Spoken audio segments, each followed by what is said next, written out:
Salut, C'est Alexis et Julie et vous êtes sur Sexy Scary. accompagné de Bloody, Et Mary. jingle.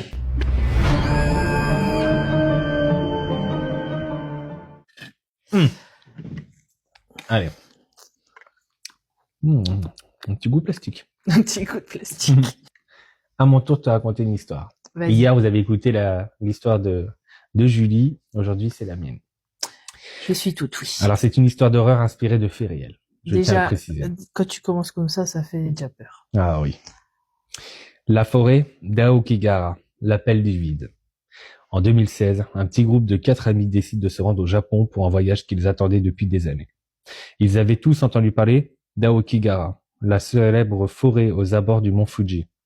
Malgré son histoire sombre et sa réputation terrifiante, ils voulaient l'explorer par curiosité, mais aussi pour prouver qu'il ne s'agissait que de légendes. Parmi eux, Sophie, la plus rationnelle, ne croyait absolument pas aux phénomènes paranormaux. C'était elle qui avait convaincu les autres que cette forêt n'était rien d'autre qu'un lieu triste, chargé d'histoires humaines malheureuses, mais sans rien de surnaturel. Voici Brooklyn. Tu te souviens de l'histoire? Oui, ça parlait d'un voyage au Mexique. Non, au Japon. Jusque-là, je suis. Le jour de l'excursion, le ciel était gris et l'air chargé d'humidité. En arrivant au bord de la forêt, un silence inhabituel les enveloppa immédiatement. Même les oiseaux semblaient éviter ce lieu. Les panneaux installés à l'entrée incitaient à la prudence. Certains d'entre eux demanda à ceux qui entraient de reconsidérer leur décision, en référence aux nombreux suicides ayant eu lieu dans la forêt. Mais les 4 amis avancèrent malgré tout. La végétation était dense, presque étouffante. Les arbres tordus et noueux semblaient fermer le chemin derrière eux à chaque pas. Très vite, ils réalisèrent que leur téléphone ne captait plus aucun signal. Mais ils étaient préparés avec des cartes et des lampes, alors ils continuèrent. Déjà, sans parler d'histoire de fantômes ou de tout ce qui se passe dans cette forêt, rien que le fait d'être en pleine forêt que tu connais pas, sans téléphone, déjà rien que ça fait peur. Quand tu captes plus le signal, t'es perdu. Oui. Mais attends, la suite. J'attends. Après 1 heure de marche. Déjà, ils ont commencé 1 heure de marche. Les amis commencèrent à ressentir un malaise. L'air semblait plus lourd et un silence surnaturel régnait, si oppressant qu'il semblait assourdir leurs pas. Sophie, toujours sceptique, essayait de rassurer tout le monde. Mais elle-même sentait quelque chose de bizarre. C'était comme si à chaque détour, quelqu'un les observait, ou pire, les suivait.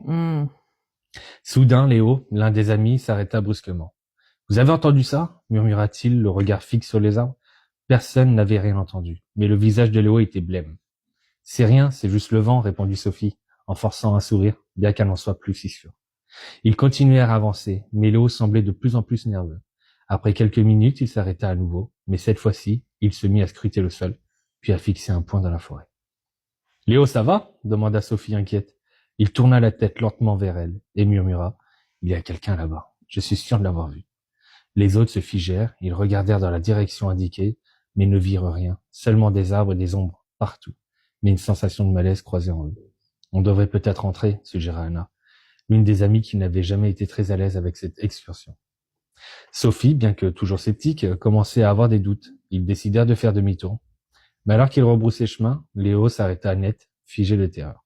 « Pourquoi vous êtes partis sans moi ?» demanda-t-il d'une voix tremblante. « De quoi tu parles? On est tous ensemble » répondit Mathieu, visiblement troublé. Léo secoua la tête, ses yeux écarquillés. « Non, vous me l'avez laissé derrière. Je vous ai vu partir, je vous ai suivi, mais vous avez disparu. » À ce moment-là, un murmure faible mais distinct parvint à leur oreille. Un murmure si lointain mais clair. « Léo. » Ah, tu fais bien le murmure. Tous les regards terrifiés, le murmure se répéta plus fort, cette fois-ci plus proche. « Léo !» Sans prévenir, Léo se mit à courir dans la forêt. Les autres crièrent son nom et tentèrent de le rattraper, mais il disparaissait rapidement dans l'épaisse végétation.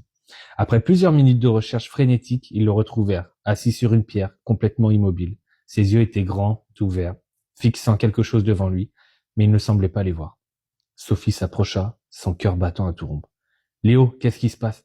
Il ne répondit pas. Ses lèvres bougèrent à peine, mais un chuchotement glaçant sortit de sa bouche. « Elle m'a trouvé. » Sophie et les autres reculèrent, terrifiés. Ils ne comprenaient pas ce qui se passait. Ils décidèrent de le ramener de force, mais au moment où ils le touchèrent, il se leva brusquement, le visage figé dans une expression de terreur indescriptible. et il courut encore plus profondément dans la forêt. Ils ne le revirent jamais.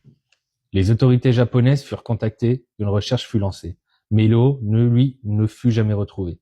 La police, habituée aux disparitions dans cette forêt, classa l'affaire comme improbable. Mais Sophie et ses amis savaient que quelque chose de plus sinistre s'était passé ce jour-là. Des mois après l'incident, Sophie se réveillait encore la nuit en sursaut, les mots de Léo résonnant dans sa tête. Elle m'a trouvé. Et parfois, dans le silence de sa chambre, elle croyait entendre un murmure lointain venant de l'obscurité. Sophie. Cette histoire est inspirée par des légendes qui entourent Aokigahara, une forêt réelle et des phénomènes mystérieux et des événements tragiques qui se sont produits. Et ça, c'est tiré d'une histoire avec un fait réel.